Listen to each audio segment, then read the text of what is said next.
Comment les politiques peuvent-ils être à la hauteur des attentes qui sont immenses? Bien, Élise, en travaillant ensemble afin de déterminer sans hystérie ce qui n'a pas marché dans notre système de renseignement, sans se renvoyer à la figure la responsabilité des erreurs et des failles policières, et il y en a eu, en réfléchissant aussi en commun sur tout ce qui doit être amélioré, on l'a vu, et amélioré d'urgence, les écoutes, la surveillance en prison, la présence policière sur le terrain, autant de choses qui coûtent cher, et enfin que toute la gauche assume son véritable tournant sécuritaire et que la droite prenne le risque de la soutenir sans jouer la surenchère et les moulinets.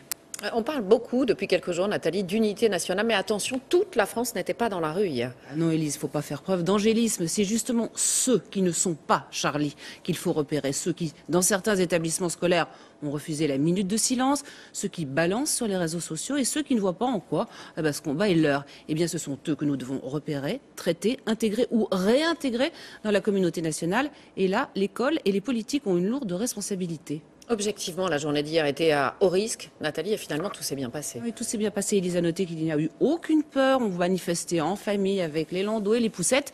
Et puis on peut quand même noter que François Hollande, le président de la République, le plus impopulaire, le plus moqué de la cinquième, eh bien il a su se transformer en chef de la nation.